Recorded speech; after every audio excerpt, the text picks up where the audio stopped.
here before. We are live. Hello, Jennifer good Lacey, what are you doing? Good morning. Good morning. Man, look at this. We had mystery ingredient. I don't even know what that is. YouTube. Yes. Says, I'm here early. Time to make coffee. Yes, keep that Yes. coffee brewing. Oh my goodness. All right, Jen. I know you're hyped. No, well, we've had good weeks. Like you've been like crazy. Like I don't know how you're awake and moving right now. You've had a crazy week. Coffee. Yeah, I've had fun this week. I'm here in the DFW area, letting everybody know I got my shots.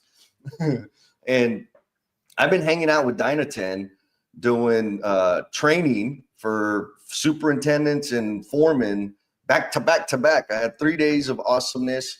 Monday and Tuesday, I got 2 more days of awesomeness, of twisting brains and having fun and introducing them to some of the, the nerdy lean stuff. All the lean stuff. Oh my God. And props to them because their leadership made a huge, every single one of their foremen and superintendents is going through. We're talking like 60 plus field leaders. Amazing.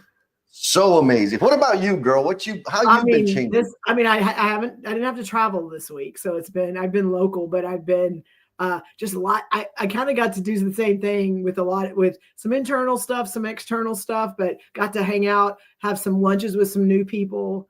Got to be in the office, hang out with Laura a little bit. So I've just kind of got to mix it up. And then I've got some really cool things coming up with facilitation and being able to go and help some of our teams learn kind of improving processes and stuff, which, that kind of stuff gets me super excited.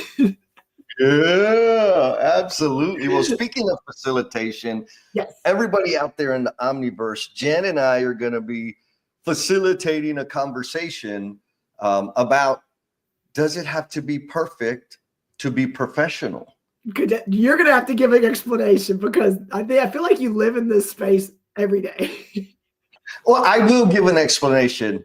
But first, yes, let's talk about the shout outs and yes. Oh, absolutely. Okay. So if you're out there, let us know. And so, all you have to do, you can type in the comments. And so, where you're coming from this morning, but also, if it's the first time you've ever jumped in and listened to us, or if you've been listening to us kind of been a lurker in the background listening, but you hadn't really engaged, I'm gonna ask you to do something because there's like a perk to it. There's something that you get from it. So if you are a first time listener, or if you have been listening, but you maybe are willing to jump out of that comfort zone a little bit, in the comments, if you will just put a blue heart, and you can right click, go to emojis, put a blue heart in there, type blue heart, however you want to do it. Because what that does, it signals 2 different things. Number one, it lets us know that you're doing this for the first time. So you're doing it without overthinking, kind of getting in the groove. But it also allows all of our No BS tribe members to know we got a new jumper. We got a new person that is joining our community. And what that does for them, which we don't have any control over it, they do it all themselves. They will jump all over you, your content. They will connect with you. They will give you some love. And then our community continues to grow. That's it. We get to grow. Jesse, what else happens when they comment? Oh, when you comment in the chat, you will get put into the randomizer. And so, and here's oh, look, hold on. I got a Julie. Julie, that's my friend. Good morning, Julie. So blue heart, folks, you already know that gives you permission to swarm her so we can support each other. She's amazing. So can I give her some love real quick, Julie? She's amazing. Absolutely. She's a marketing genius. And she and I have been connected for a very long time, and we get to cross paths, and we've gotten to talk more recently. And so I am so happy that she's here this morning. So definitely connect with her. Totally. And then we got a bunch of blue hearts. We're gonna go. Okay. And so this is Mika H. M-E-K-A-H. Mika Harrell. Yep, Mika. I had lunch with her yesterday. Oh my God, you're bringing them in. So blue heart, go after Mika. We got Mr. Jordan, who is a frequent offender. Yes. Because he's part of he was at the Do the Damn Thing time management workshop, and now he's a freaking emotional bungee jumper. Yes. So you see the blue hearts. Oh my goodness, we got another blue heart. That one's coming in from your feed. Okay, sorry. Okay, let's get back on track. Yes. Getting out of control. So keep the comments coming. Let us know you're there, because otherwise we have no idea you're there, and we love to know you. And if not, if you want to be a lurker and stay a lurker, that's cool, man. We love lurkers too. But making a comment puts you in the randomizer. At the top of the hour, we'll do the selection. And what you'll get is, if you get selected, you're going to get access, 1 month access to Emotional Bungee Jumpers and the Cultivation Crew, which are community skill, leadership skill development. We'll just, how does that sound? That sounds pretty great. good. Yes. If you got questions about it, Alan Shu is a former winner. He's been there. He says to all the nerdy stuff. Elizabeth is a fellow jumper, frequent flyer. Oh my God, we got to give shout outs to everybody. Okay. I know we have lots of people. Lots of people. Oh, yes. One of my favorite people. Yes, I get to see him in a couple weeks. Yes. Yeah. And speaking of Josh, who's normally at the after party, folks, Jen and I are going to be flapping our gums up here and talking and trying to stay on track. We're going to pay attention to the chat as much as we can. So please, you're going to inform the conversation. Absolutely. And then we're going to have an after party afterwards. And I'll be putting that link in the chat so you can access. And the whole thing about that is so that you can come and let us know what you thought about today's conversation, get to know each other a little more better, and keep this bad boy going. Yes. All right. So we got Mr. Joe Carlini. Good morning. You are awesome. And I know he's talking about me. We got Miss Leslie, our sister, coming in from the NYC. Yes. And then Claudia, don't you have something going on with Claudia? I do. I'm going to go see her in a week. I get to go and hang out with her. I'm nice. I get to spend time with her, and we get to hang out, and I get to speak to some of the women at the University of Florida. So I'm super excited about that. Yeah, and I'm just jealous because I didn't get an invite. I don't know what's going on they there. can only take so much at a time. Oh, that's what it is. Got it. Mr. Clyde King says he's here, but he's supporting an archery tournament this morning. Hell yeah, Clyde. Awesome. Thank you, my man. Appreciate. This former lurker. Good morning, Jim. Mr. Jim, what's up, my friend? Oh my goodness, who else we got? Melissa Williams. Not super new, but second time, blue heart. Okay, thank you. I got to meet Melissa in some training. Okay, nice. Yeah, Melissa, thanks for coming back. We didn't scare you away. Noah Hermes, he's also a repeat offender, but he's throwing out the blue hearts, looking for some support and connection. Yep. Josh Young, do you know that guy? I do, and you know what? I appreciate him calling you out on this one. Completely. Yeah. Wait, we're talking about professionalism and perfection, and Jesse at the same time. What? Does not compute. Yo, don't work in my brain that way. Miss Nick, the gifted bipolar writer. What's going on, sister? Okay. Oh, look, we got double shout out. Noah says 2 great mentors. Nice. Thank you. Fancy. All right, folks. So keep the comments coming. We're going to have some good conversation, and make sure you get your name in the hopper by making a comment, and let's keep it going. So what we're talking about today is this idea of, does it have to be perfect to be professional? And that idea came from the last after party. We had a lot of good conversation with the crew that showed up, and this thing kind of bubbled up. It's like, there's some things that we get wrapped around the axle about, and there's this idea, this fuzzy thing that people call professionalism. And does that help? Does it hinder? And so that's what we're going to talk about. Yes. Did I get that right, Jen? You did, Jesse. And I love how you there's this thing called professionalism. It's like, I'm not sure what it is, but there's this thing out there. Yes. People are very constrained by it. Yes. Okay. So let's start right there. Yeah. When you say there's people that are constrained by it, it kind of makes me think that that's never constrained you. Never, right, Jesse? Come on now. I think I'm going to say all of us, and I'm even going to put you in that category just because I think at some point, whether it's our career, we're somewhere where we're watching and seeing what's going on around us. We know maybe where we want to go, what we want to do, what position we want, what promotion we want.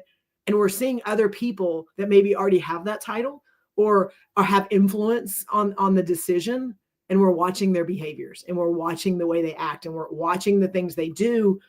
And I think we get at that point, we have to make decisions on, am I going to conform? Am I going to do the things that I know could probably get me where I need to go, but maybe they're not all the who you are.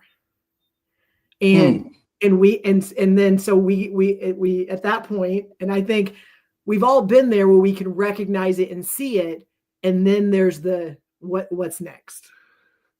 Oh, I love the key operating phrase there that stands out, that's the most important to me, is who you are, right?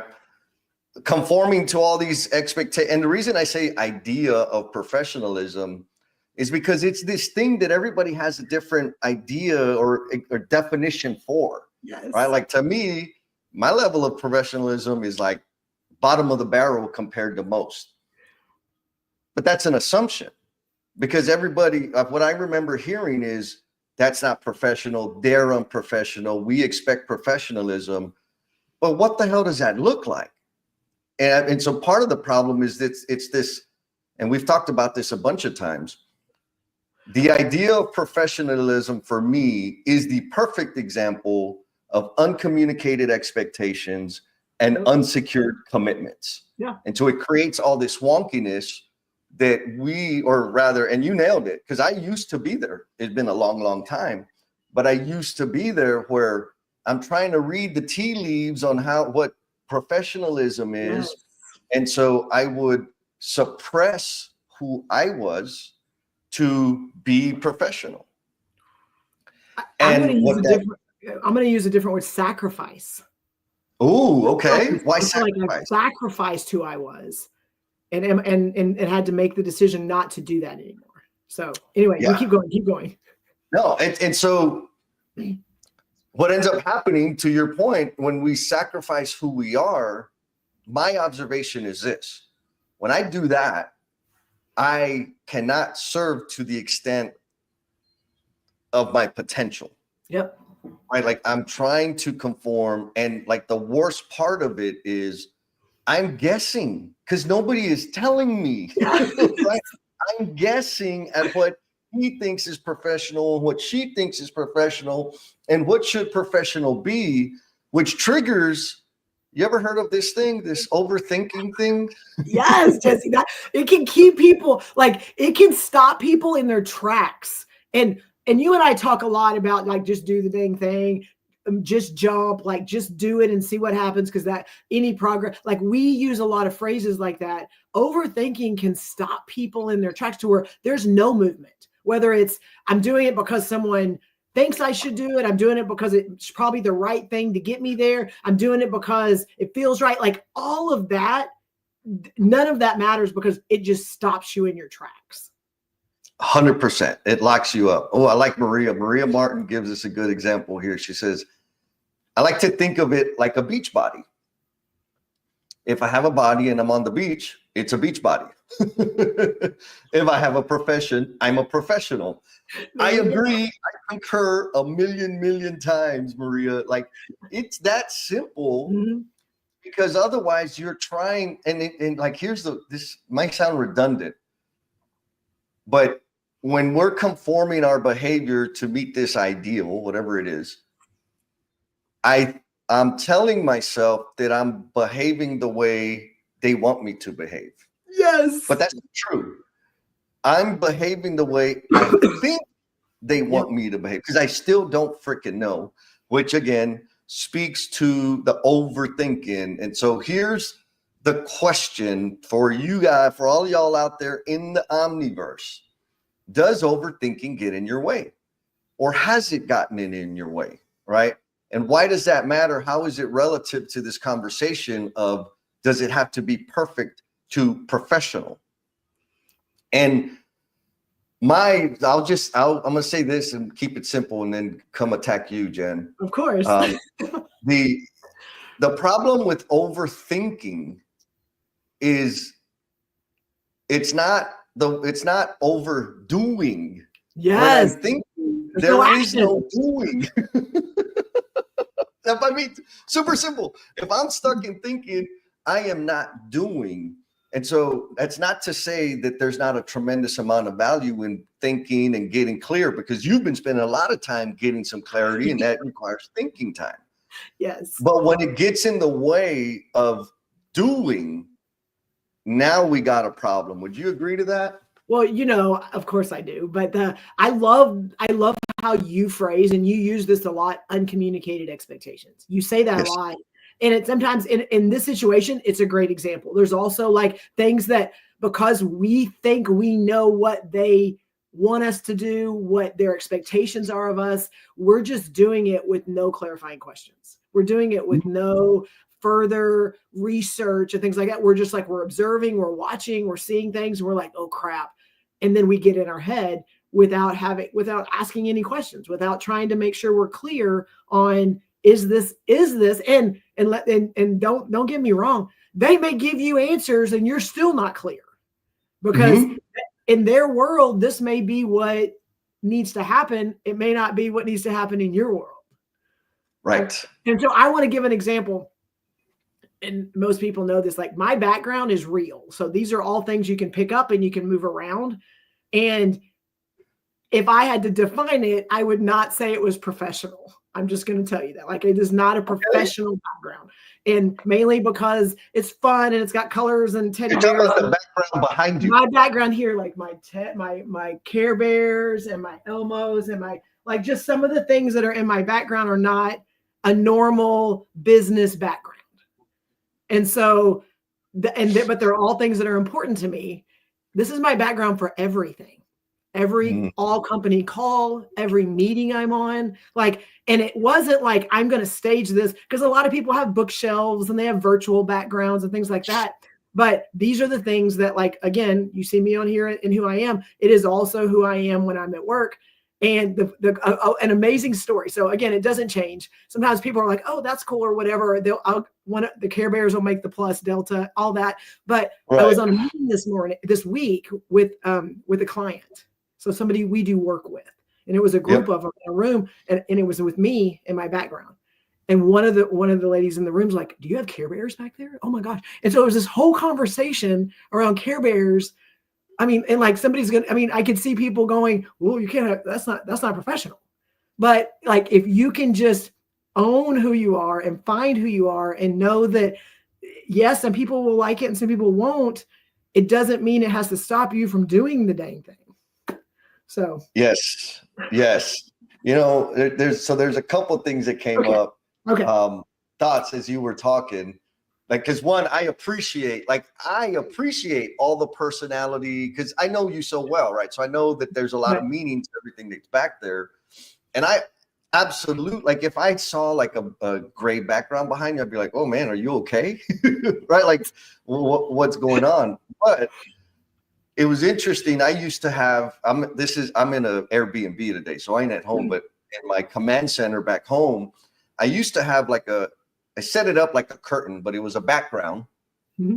It was just solid gray. It was a solid gray background. And when I would get on calls, I would slide it over so they couldn't see all my, junk in the background. And what was interesting is multiple times people would say, "Oh man, look at you, all professional." Right. And so I'm going, like, you feel me, right? Like, yes, I do. Because I would put this thing that hid like all the personality, the reality, all the messy. Yep. It was just a boring ass gray curtain, if you will. And people would say, "How professional." Now, let's contrast that. Yes. Gray, boring, dull, nothing, not engaging.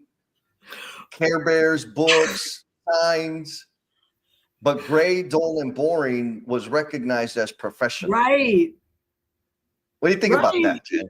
I mean, like that part. But and again, this isn't always. It's just I've slowly added to it, but it's been like. And the other part of that is I could have easily gotten a phone call going, Jennifer, this is not okay. Like, I mean, Right. but so it's. I'm gonna say it is making the decision on I'm not willing to sacrifice or I'm not willing to do this, but it's also where you are, what you're doing, and if those conversations happen, then what happens? Ooh, yes. And you know where I am on that. It's I do. And I don't want to say the generic be authentic, right? Mm-hmm. What I want to say is share, display as much of you as you possibly can. Mm-hmm. And what I mean in that, as you possibly can, because some of like vulnerability, there's vulnerability involved in demonstrating and letting people see the messy and the colorful and the loud. Like there is vulnerability in doing that. And so I totally recognize that there's a progression. Like if you've been in this cage of trying to fill these uncommunicated expectations, that deviating from that or stepping out of that is freaking terrifying. It is. I completely recognize that. And so the message is, can you show a little bit more of you? Back to what you said earlier, I'm sacrificing me. How can you share a little bit more of you instead of graying out with everybody else? Because here's the secret, right? Like that they don't talk about is when you make yourself gray like everybody else, you're not serving to the degree that you can serve. You're not delivering the value that you are uniquely designed to deliver. And you just get lost in the wash because you're mixed in with everybody else. And if people are watching you, Jesse, they're going, I need to do that. I need to conform. Yes. You are sending signals of what the behavior is. People are going to mimic it because. All right, so we got Miss Julie. She showed up and she let us know. I'm not surprised at all. Making the confession, Julie says, overthinking has definitely gotten in my way because some decisions have serious ripple effects in business. Oh, sometimes being too quick to act is seen as unprofessional, but a long delay is unprofessional. Hard to find the balance between them. Have you ever dealt with that, Jen? I mean, first of all, just in the marketing realm in general, when you are needing information from people, but also being the conduit that is helping trying to put something together and hit a deadline, like all of those things, it relies on making sure you're getting what you need, but also sometimes we just got to go. Like sometimes it can't be perfection.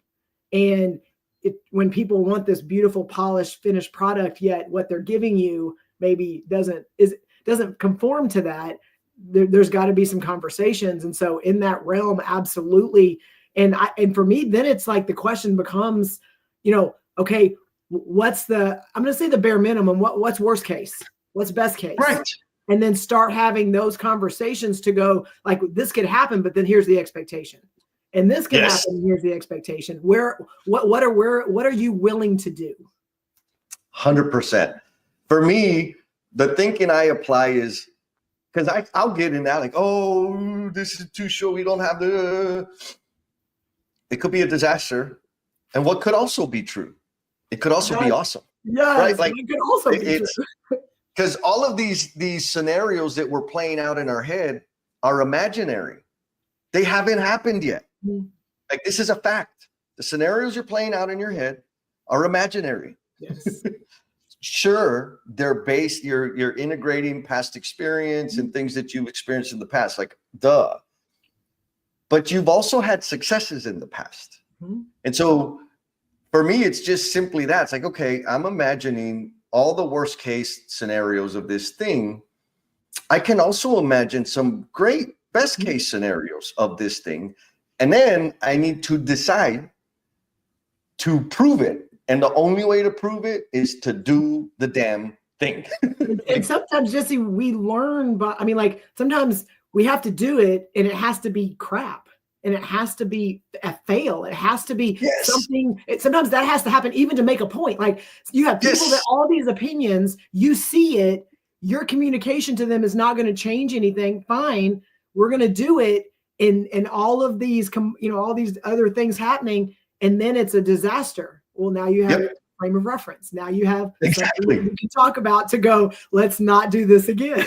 Yes. You now have a baseline to an actual real data that you can use to make it better.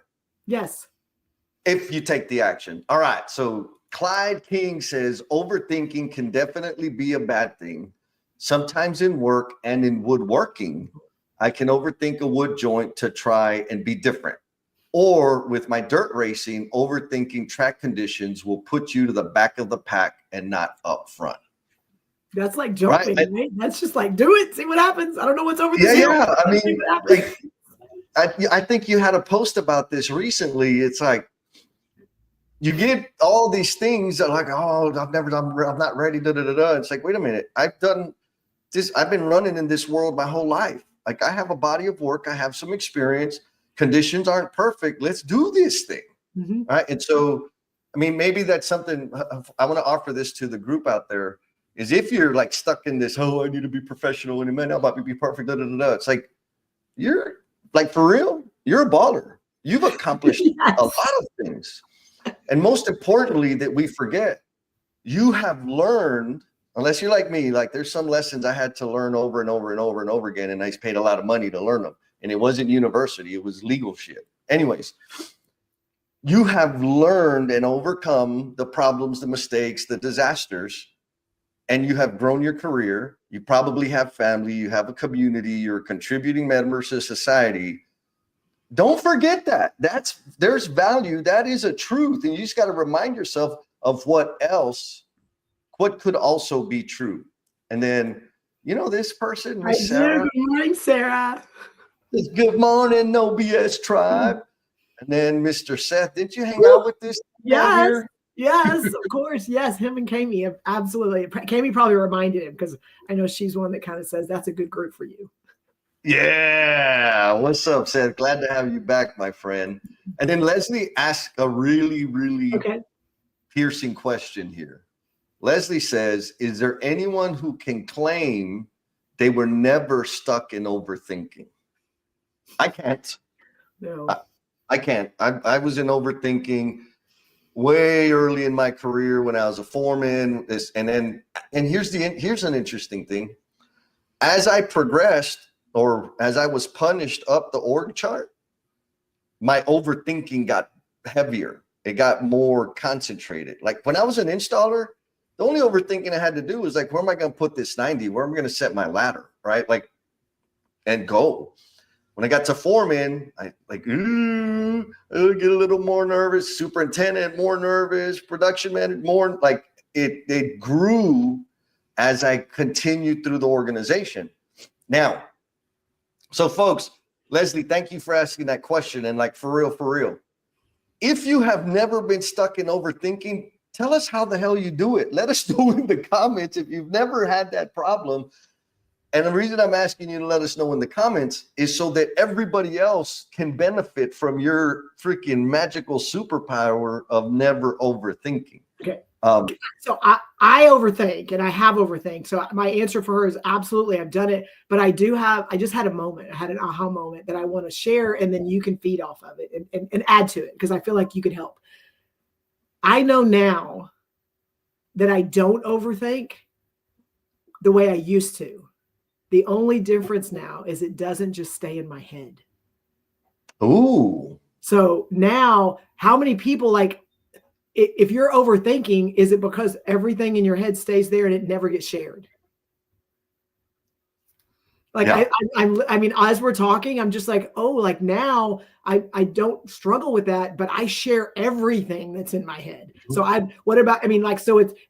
this is what I'm thinking. Jennifer, that's stupid. Just do it. Or Jennifer, yeah, you probably need to wait on that. Like, but the more that I'm sharing that with I know you and I are board of directors, the people that we have surrounded ourselves with, that we trust and that we share, we talk to about things in our lives, the more that I'm sharing these random off the wall, here's where I'm at, I get super clear, super fast on, is that something I need to spend more time with or try it and see what happens? And just having one other person go, you got this, or try that, or see what happens. Or they're like, I'm here. I'm here to back you up, whatever. Like just that piece to me was a shift from letting things stew in my head and overthinking them, and then realizing 99.9% of the things that I was overthinking was all me.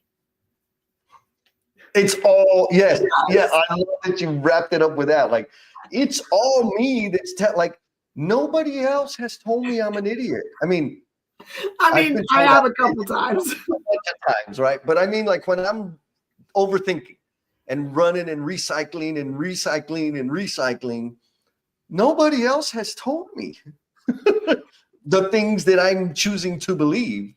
And so I love like a simple step, low risk, is say it to somebody else, right? That's what you just bounce it off of somebody else, and they'll confirm or deny whatever you're freaking out about.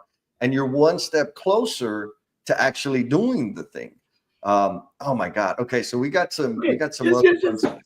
Miss Melissa says, I love that y'all mentioned trying and failing in the midst of criticism. Like, it is imperative. Failing is the price of admission. Yes. Right. Oh, that part. Know that if I want to impact and serve people in a meaningful way, failure is the price of admission. I'm gonna fail. I'm gonna do it wrong. It's gonna be clunky and wonky and nutty, and I'm gonna seem like a crazy fool. That's part of. Or I think we need shirts for that, Jesse. I think we need failure as the price of admission. Like we need it. That 100%. Needs to be shared a lot more. I agree, because that's where we're going to learn. I'm not gonna learn from running it through the rinse cycle in my head. We're just not gonna learn. Okay. You know, Miss Donella. I know she just started engaging with my post, and she's got some amazing stuff she's sharing. So if you are not already connected to her, go find her. She is awesome. Absolutely. Absolutely. I want to give everybody a heads up. We currently have 17 names in the randomizer. So keep them comments coming. If you showed up late, just want to remind you, leave a comment, ask a question, drop your blue heart if you're new here.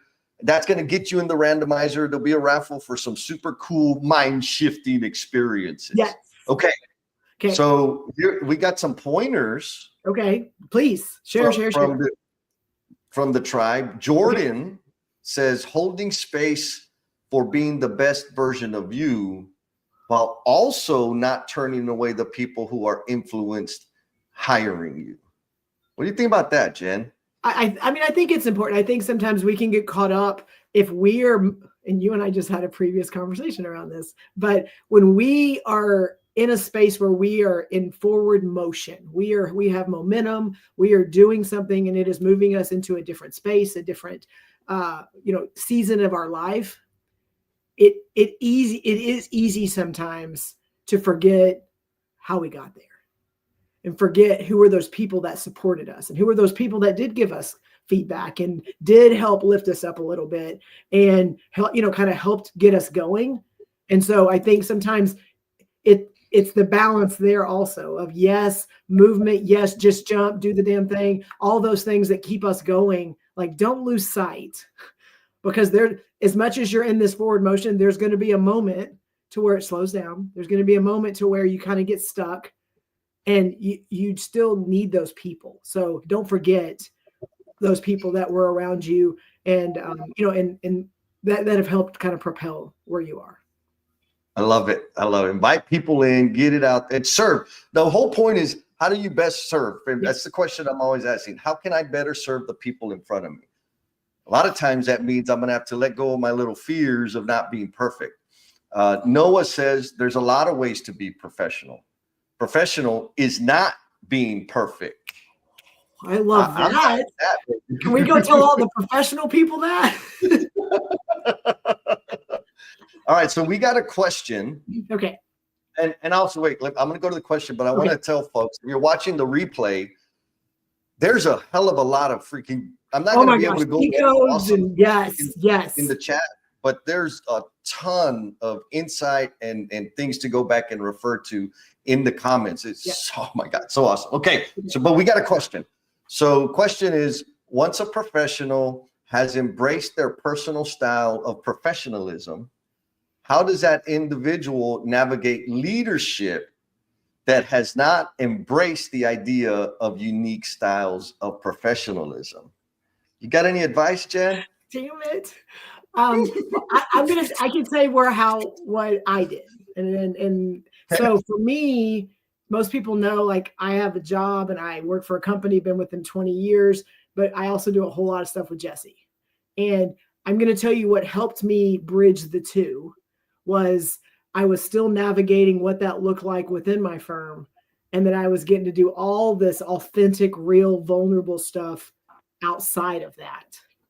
And once I realized this is where I need to be, this is my passion, then as some of that started trickling in, they absolutely saw the value. So I didn't go, you're gonna accept me as I am, and if you don't like it, that was not the way that I did it. I just went out and found and was able to really impact and influence things outside of just that one little space. And now, like, they have very much embraced it and encourage the things that you and I do, along with the things inside my firm that I have not had to sacrifice me. So did that answer the question? I think it's an answer. I mean, and here's the reason I'm saying an answer. Okay. Because there's a lot of answers, and yes. I know I'm seeing them in the chat. There's a few other pointers and advice and like thoughts for you to consider. Mm-hmm. So my recommendation is this: look at all the answers, pick out the things that make the most sense for you, and then do that. Mm-hmm. For me, like when I figured out, like, oh, I've been trying, I just should be straight up about it. Everybody today knows that I'm this crazy fool that doesn't care about grammar, that's going to speak however he chooses to speak. The chewy's going to come out every now and then. I'm going to cuss, sometimes I'm going to try hard not to. People know that about me. Mm-hmm. But there was a time when I was like, man, I need to have an elevated vocabulary, and I need to make sure I hit on all the points, and I speak to like with executive presence. And so it would take so much freaking energy for me to try to just be in that space because I was worried about what they would say. And that was reinforced with a lot of feedback. I've said it before, that I lacked executive presence. When I finally got to a space in my career where I'm like, I don't want to behave like that. It took so much more energy for me to try to conform and fit this thing that other people are saying I should fit, that if I just showed up and did me, I could put that energy that I wasted on trying to fit towards serving the people in front of me. And for real, it was like a one-day shift. I'm like, screw it. I'm exhausted. I'm just going to deliver the content. And I was doing a training. I'm just going to deliver it the way I understand it, the way on what it means to me and how I use it, and like from my perspective. And man, let me tell you, when I did that, the feedback I got from the participants in the room was like, man, this was practical. This is easy for me to understand. I love the way it was delivered because you made it make sense for the work that I do. Now, on the other side of that, what I also got feedback from the professionals, like too much slang. It wasn't very structured. We didn't see the path. And of course, my brain immediately said, oh my God, no, it's the end of the world. And then I said, well, wait a minute. Before overreacting to the two professionals, I said, let me do a quick count. I had 15 people that I was there to serve that were signaling to me that the fact that I took the mask and the makeup off helped them more. And I had 2 weenies saying that I should have kept the mask and the makeup on. So simple math, right? Okay. Yep. Not everybody's going to love me. And that's okay. If I just take all that friction, like all the self-imposed friction off, I can better serve people. That's my goal. And so I just started doing it more and more and more and more. Now, I know that doesn't completely answer the question, because the second part of the question is, how do you navigate leadership that hasn't embraced that? I don't, right? Like, and here's why, because again, that goes back into trying to figure out, interpret, read their brain about what they want, because they're horrible at communicating their expectations. And when I say they, I'm included in that. When I got into the more leadership and influence I got in my career, the worse I got at communicating my expectations. I just think people know what I mean. Anyways, and so here's what I keep in my head is I don't need them to embrace me. Sure, I need to stay employed, right? So I'm going to do the things I need to stay employed, because, you know, nobody wants to see me dancing on a table. No. Not right now. But maybe if I lose a few pounds, you're going to want that. No. But what I've seen, and this is true, and you've probably, actually, I want to know, Jen, if you've seen this too. The more I embraced my unique style of professionalism, it gave other people that were handcuffed permission to start embracing their style of professionalism.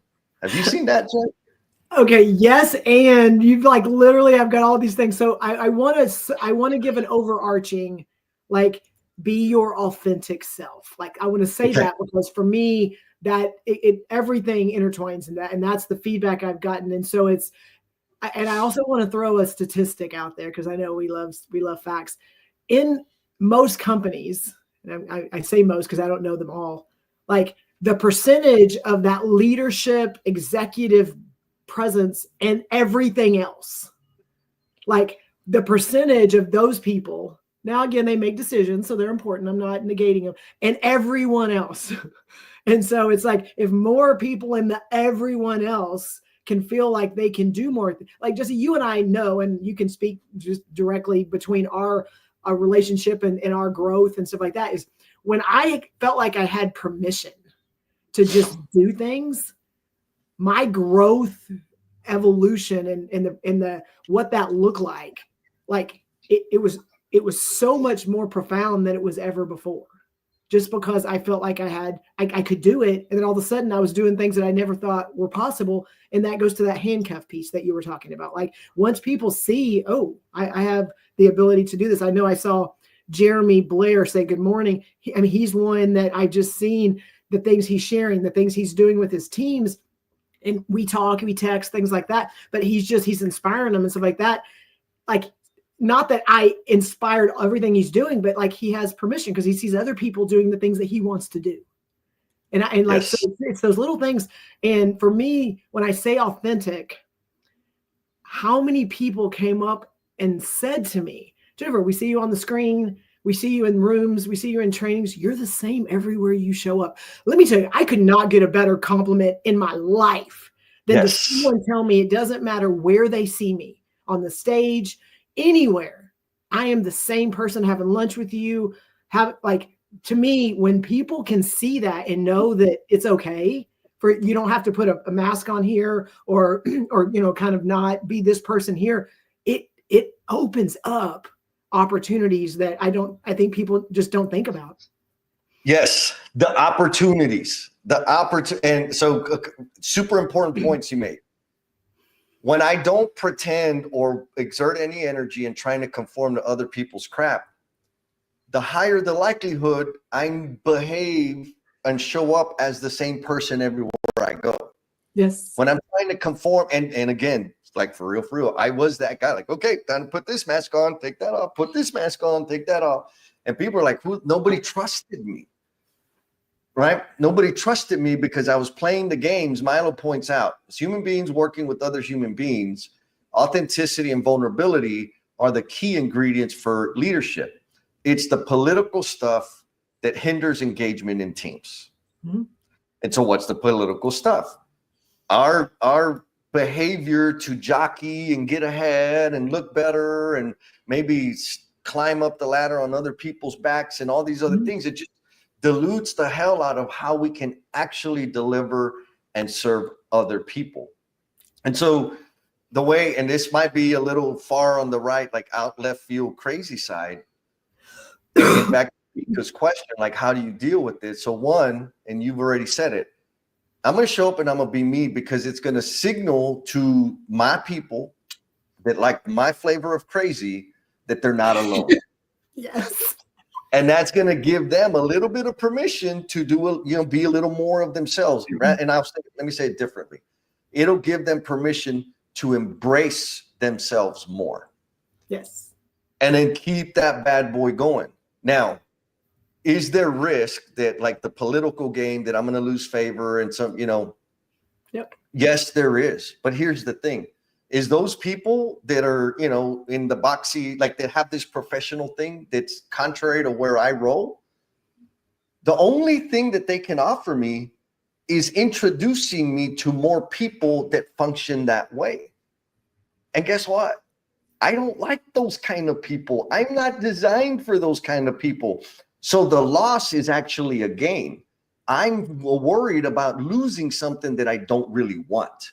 If they don't like me and they don't like the way I operate, they're not going to promote me. They're not going to share my name in front of audiences. What kind of audience? Oh, an audience just like them? Oh, I don't want that. I don't want more of that.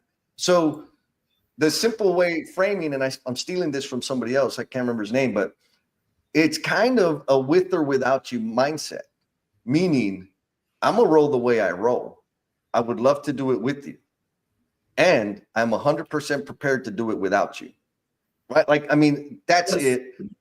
Because on the back end of it, whether they like the way I play and speak and, the way I do my PowerPoints that are like kindergarten level PowerPoints, whether they like it or not, I'm having an impact.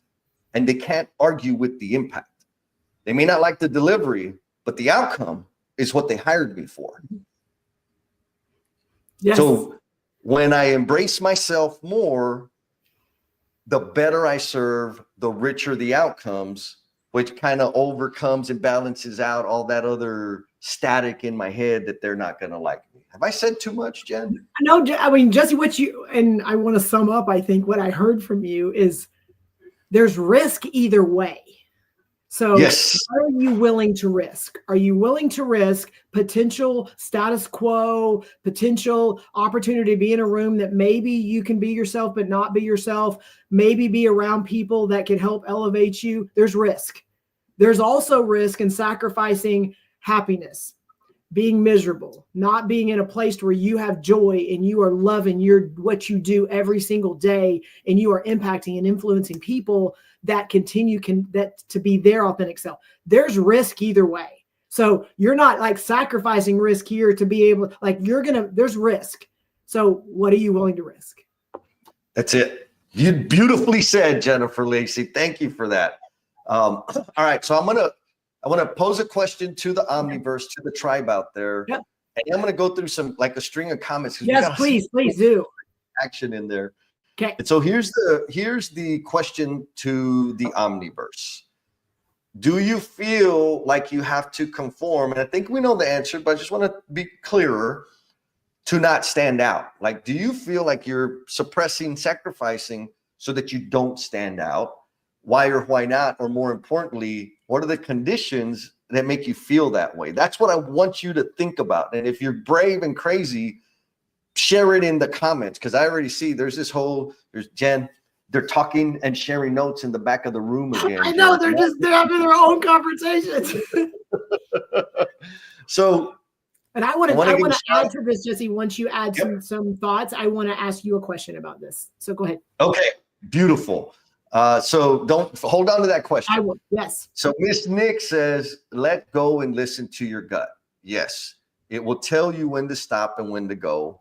Your message becomes diluted when you focus too much on how to deliver it. What? Right? What? Have a script and have a plan, and you have everything laid out, ready to go. You just got to make sure you say the right words. What? That could mess up something. Yeah, 100%. I mean, here's a perfect example of that. Like this live stream, we have 4 questions that Jennifer kind of drafted up before we started. We're 50 minutes into this conversation, and we're just now hitting the second question. Because of y'all, because everybody is sharing stuff, and like we leave space for the amazing to happen when we don't over constrain and Overplaying it. agendize every damn experience in our world. And Sarah, like for real, Sarah's a phenomenal example. If y'all haven't seen the Bring Out Your Badass Self live stream that happens on Fridays, you need to check it out. You'll get some gas in your tank to kind of get out there and do it. But Sarah says, I guess I'm not concerned about being professional.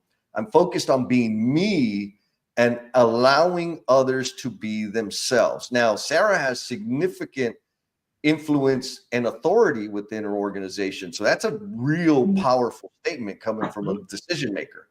The more unprofessional I have become, the more professional people have told me they admire. That's my growth has happened once I just stopped worrying about everything else. Yeah, I get it for sure. That's it. So Noah, my buddy Noah says, the more you overthink, and this is the key, man, the more stress you put on yourself. Mm-hmm. You are fabricating, generating, producing the stress all by yourself, right? And so if you want a stress reliever, Sarah says, I keep hearing about the table dancing. I have $100. No, Sarah, stop. Don't do this. Stop. You know, he's just like a tiny little, just some little something to give him permission. Like he literally doesn't even ask for it. He just needs somebody to go, here's an idea. Like, don't do that. I know what we're doing. And then my buddy OG Ian Smith says, the more, this is another question, right? The more formal leadership training he received, it got harder to stay true to himself. As an independent thinker, it felt like I was being put into a box. When I let that go, I regained my sense of self. And I've been able to, I've experienced Ian's leadership and influence. He's a real one. Like he's a real dude. And so it's interesting to even hear like the confining situation that happens, that he overcame that. And so I'm wondering how many folks out there have been like, you get all the brainwashing, I say brainwashing kind of jokingly, but like all the training and this is how you have a conversation and like, does that make you feel better prepared to serve? Or does it make you feel like, oh shit, I've been doing it wrong my whole life. I need to change who I am entirely. And Ian is proof that no, you don't. Don't do that. Don't go that way. What are your thoughts?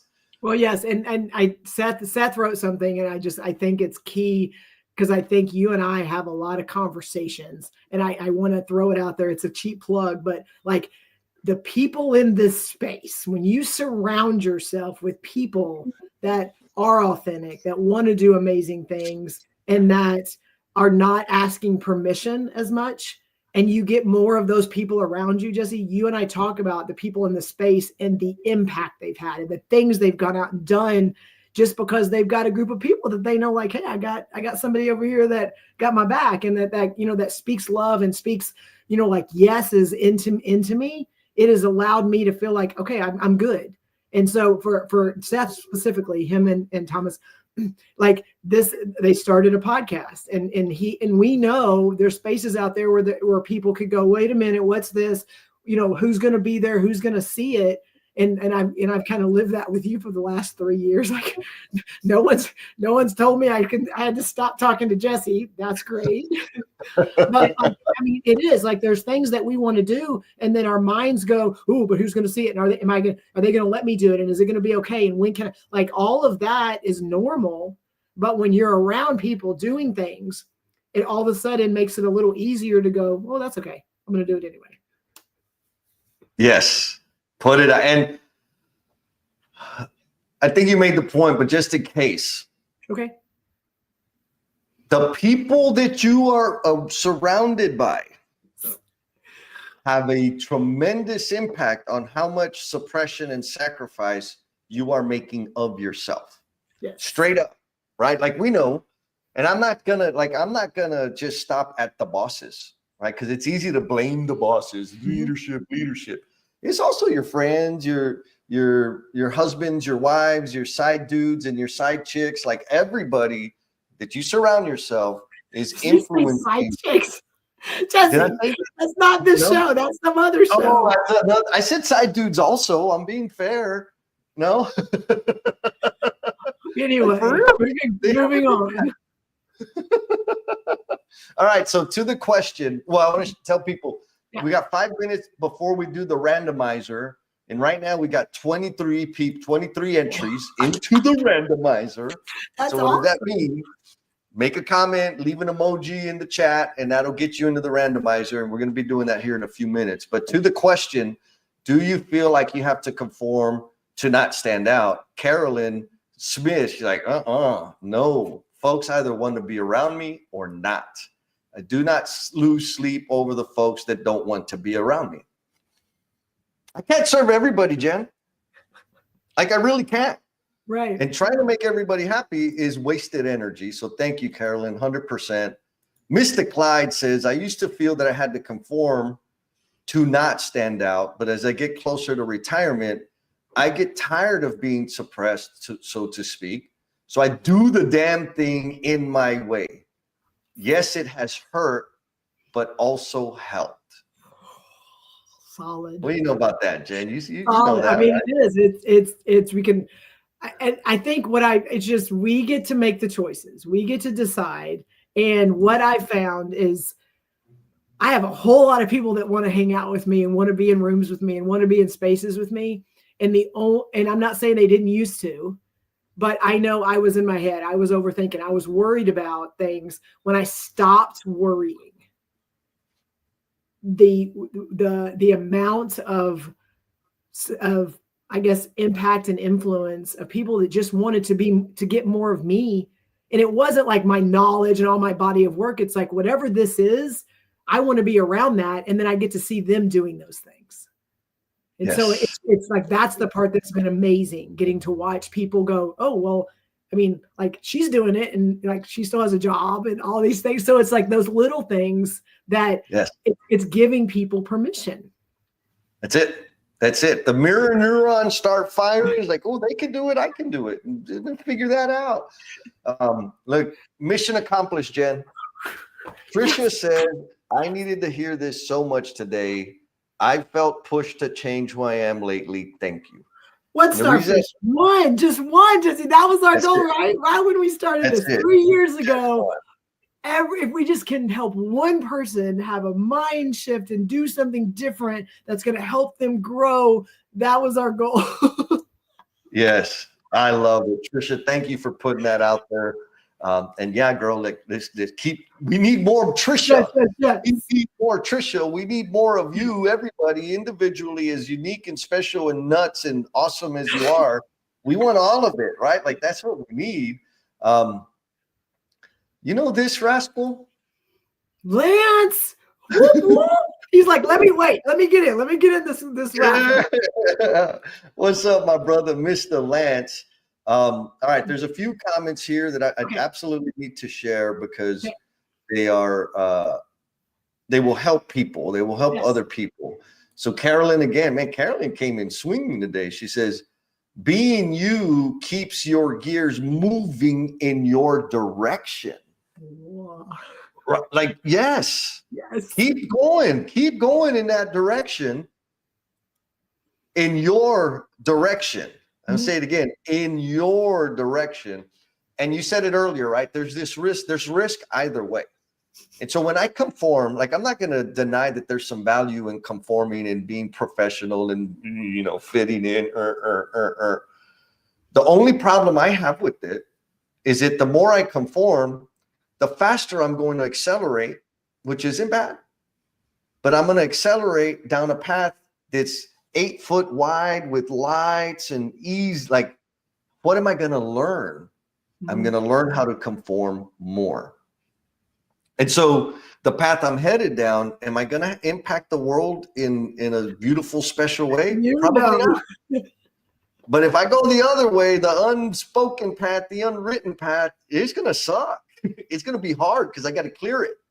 But the growth and contribution that I will have as an individual is profound. Like I don't even know how awesome it could be. Okay, enough preaching. Donella She said, and here's folks, if you're listening, I want you to pay attention to this. We got some ballers here, and they're saying like, they're way bigger than us. Oh, hell yeah. Like anymore, meaning they were there. And so if you're there, it's not an indictment of you being inferior. It's you being human. And so also it's proof that you can grow from there. It's just going to take some work. It's take a little vulnerability. Danella says, I don't suppress to conform anymore, but I spent a lot of years suppressing and conforming. When I did that, it was because the egos of the leaders I was working under. Word. And I bet I know a little bit about Danella's story. So she just chose different leaders, right? Like you can do that. Is it going to be hard? Yes. Is it going to suck? Yes. Is it sucking, suppressing yourself? Yes. So pick your suck. It's going to suck either way. Pick one. Which one's going to long-term going to bring you the greatest fulfillment as a human being? And then last one, Mr. Charlie Dunn. What's up, Charlie? He says, just ship. Ship generous work, but ship it. It doesn't have to be perfect. Seth Godin, if you haven't listened or read any Seth Godin stuff, you need to. He's amazing. My Walking Around San Francisco muse this week. So what does that mean? Ship it. Do the thing. Put it into the world. Get it out, because that's going to create the conditions for you to learn and improve upon. Like your idea of perfect is not going to match anybody else's idea. Why? Because it's in everybody else's head. Okay, sorry. I'm getting a little excited. No, you're good. Okay, so I guess it's time to do the randomizer. Yeah, so if you have not typed type something in the chat, like Jesse is about to do the randomizer, which means if you did any comments whatsoever, then you will get your name in the chat, in the randomizer for the prize. Yeah. So do it right now. I'm glad you said, look, Desiree jumped in the chat. Claps his heart. You're in the randomizer. So great call out. And I'm going to shout out to my buddy Milo. Beautiful, right? Oh, that one. Right? The man in the arena explains it all beautifully. And what's it talking about? It's talking about the haters and the people that are actually out there doing the damn thing, right? And y'all, you got to look that one up. It's super, super powerful. All right. Randomizer time. Yes. Let's see. How do I do this? I should have had this set up before, I guess. I mean, this is normal for us. Like it is what it is. I want to add on to Milo's what he said while you're getting ready for that. All right, there we go. Yes. Oh, who's it gonna be? Who's it gonna be?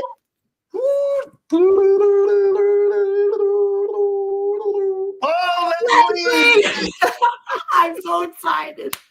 That is awesome. Leslie, you won the randomizer. So I'll be connecting with you to send you a calendar invite for emotional bungee jumper, for one emotional bungee jumper session and one cultivation cruise session. Yes. Be warned, there will be some vulnerability. There will be some sharing, some deep connection. But I know you can handle it, sister. Yes. What do you think, Jen? Yes, 100%. I'm so excited. Yes.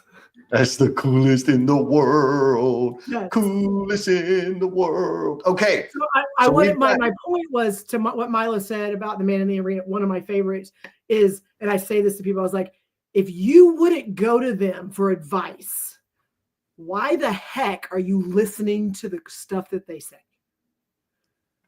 And like, that's like, to me, like, and it goes back to, and you said this earlier, and I was going to make this point, and I'm sure I lost it because of something else, but you have a group of people giving you all this amazing feedback. And then you have these one or two things that like, this could be better. This is not right. This doesn't fit. Like, yes, choose what your flavor is and all that stuff. And also it's okay to say thank you and not make any changes. And like, I think we get so caught up on the knee jerk of, ooh, there's a feedback. Ooh, there's this, I need to make this adjustment. And that feeds into the overthinking of this person and this person and this person. And it's okay for someone to give you feedback. And in your mind goes, thank you. And I know where I want to be. And that doesn't help me get there. So I'm not going to make a change. Yes. Yes. We don't have to jump and overreact to every damn piece of feedback. Right. Because that is a way to run yourself ragged for sure. Yes. All right. So we've got 10 minutes. Okay. I'm going to drop this out there, Jen. And if you could carry my dead weight for a little bit so I can put the link to the after party. Yes. In all the space. But so here's the thought. Give us an example of when you just did the damn thing. Yes. Do you have any of those examples, Jen? Anyway, so what I do want to just tag on. So Jesse's going to drop the link to the after party. So what that is Jesse and I, you've gotten to hear us talk a lot up here. And even though there's been all this note passing in the background, the after party is where, again, it's a link. You join it. You don't have to turn your video on. You can just, but we get to hear you. We get to hear your thoughts based on these conversations. And also something, if you additionally want to talk about, ask a question, share, you have the ability to join and contribute to the conversations with your voice, not just with your typing. So the link will take you there, and then we'll have another conversation afterwards. So please join us if that's something that you feel compelled to do. And then the other, give an example of when you just did the damn thing. And so Jesse knows that I overthink. I've always that's what I did that a lot early on. And the more that I've hung out with Jesse and voiced things early on, it was a little harder. I talked to Jesse a lot about, here's where I'm at. Here's what I'm thinking.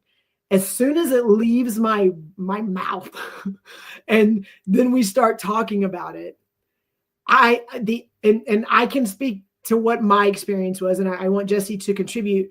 The idea to action, the length of time that it took from the time we talked about it to the time that something happened was very short compared to what it was in my head.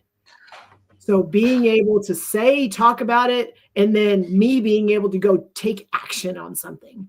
And so for me, doing the damn thing, there's a lot of them. And I want to hear examples from people out there, but like, Jesse, what you've experienced and watched, because you've gotten to see this evolution of everything, of just us talking about things and how that can propel growth. Yes. I think the most important, or the thing that rang truest to me about what you said, Jen, is the growth. Yeah. Right. Like, and I'll say maybe the scariest, nuttiest, do the damn thing I've ever done was starting my company. Yes. Yes. Deciding to do a lot on my own. I mean, I've done a lot, right? And you know what? I'll tell you the truth, like for real. Even though quitting my career and trying to start my own business, that's a pretty significant decision. It's huge. It's still not as scary as going up to a gal and asking her to dance. Like that's, you would talk about terrifying. That's a different type of do the damn thing. But anyways, that's a different show.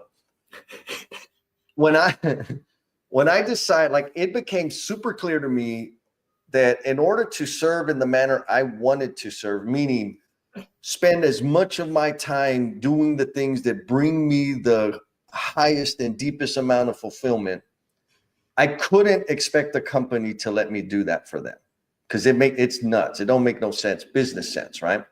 It doesn't pencil out on the P&L statement. So then I was like, well, shit, then I just need to start my own business. And I had a plan. I'm going to save up some money. I'm going to buy it. I was going to build a house at the time. You said, why don't you just buy a house first and then build a house? Like, oh shit, that's faster. Okay. So I did that. Got the money I needed.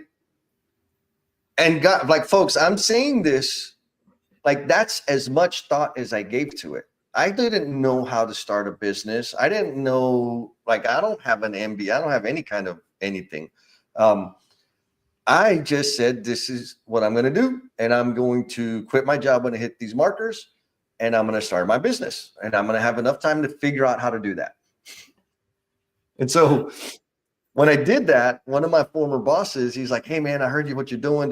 Wish you the best. And he asked me, what's your business development plan? And I said, huh? What's that? Stripper pole.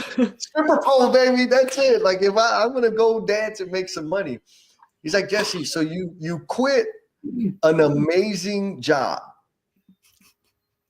right? I had national responsibility with a big giant brand. He's like, you quit that and you don't even know how the hell you're going to get customers. I said, well, I guess I'm going to have to learn that. Fast forward, I have breakfast with friends and they're like, hey man, we're looking for a facilitator. We're doing a leadership retreat to do our strategy for next year. And I'm like, man, I don't think I know anybody that does that. And they're like, you dummy, we want you to do it. Like, oh. And in that conversation, one of the guys was like, okay, send me an invoice and I'll have a check for you at the event. And I said, shit, I don't even know how to send I don't have any software for that. Like, what? How do you do that? And so my point in all that is when I just did the damn thing, you know, I put money in the bank that would cover my living expenses for 18 months. So I had some runway to figure it out. But had I never made that decision, I would still be thinking about it and researching it and, you know, whatever. But I just did it. And the amount of stuff that I've learned, not just like skills that I had to build, but that I learned about me. Like the amount of learning I've had in the past 2.5, almost 3 years now is probably 50 times the density of learning and awareness that I had in my whole career leading up to that. What do you think about that, Jennifer? Yes, Jesse. It's for me, my people bank from the stuff you and I've been able to do. And like, I've been able to say yes and do a lot of cool things. And with you, the things we've been able to grow. But my people bank of where it was and how I was creating connections and collecting people and connecting and all that, like, it's like 1,000% more than where it was before. And I'm not doing work for all these people. I'm not going out and offering my services to be able to help them grow in organizational transformation. That's not what I'm communicating. That's not what I'm sharing. But whatever we're doing, and I see it in the chat, so I have to point it out, whatever you and I are doing and whatever this community and this tribe is finding and like-minded people, like it's not out there and people are starving for it. They're starving. Yes. And so reinforcement, like, okay, maybe we're the psychos up on stage, but you can share more of you and you're going to attract more people that have been looking for this kind of whatever this is. So yes, and thank you, Melissa. Oh man, so 2 examples. Donella says same thing. She's like, I just started my own company. That's when I did the damn thing. Hell yeah. Miss Desiree says, do the damn thing. Shifted industries. She just jumped into construction, right? She just got a project manager. And I want to add, like, she did it out loud. Nice. Because I connected with her on LinkedIn and she was posting, and then she's like, I'm looking for work. This is what I want to do. And it may have been a couple of weeks, at least from my awareness. Bam, she's working now. She's out there doing it. And so, all right, Jen, we got 2 minutes. Okay. Closing thought.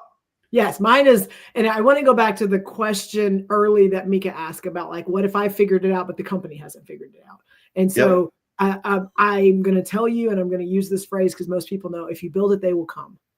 And so in my mind, what I did is they weren't there yet. They were still figuring it out, but I just kept showing up the same way every time. And I kept doing the same things and repetition and being authentic.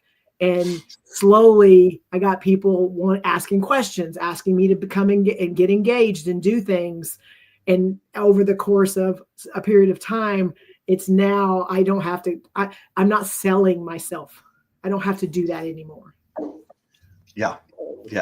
Well, I may be selling myself, but like you said, that's a different show. That's a different show. So 2 things I want to point out. Nick says she wants a depth builder shirt with build different on the back. I love it. Ideas. I like it. And then Maria, she knows that I'm a physics expert. And so she says, Jesse's explanation sounds like atomic science.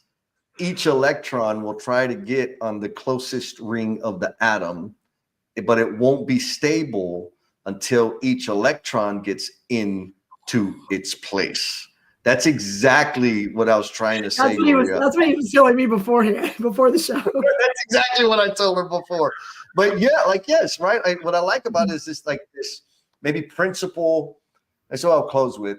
It's like this principle of the value behind being vulnerable, doing the scary, doing the terrifying, and being as much of me as I'm prepared to be attracts those little electrons that creates a situation of not just amazing for me, but amazing for everybody else. And it's growing and growing and growing. And so folks, look, first timer, Christian, welcome. I know Christian. I know him. He works with Josh Wallace and Josh Young. Yes. So, Christian, find the link for the after party. Everybody else, the links are there. Find it. And in 5 minutes, the after party is going to kick off. And we're going to get to learn from you. How do we do? How to perform? What you get out of it? And we just kind of let the conversation go where it needs to go. It will inform the next No BS with Jen and Jess live. Yes. Yeah. So love you all. See you. Thank y'all.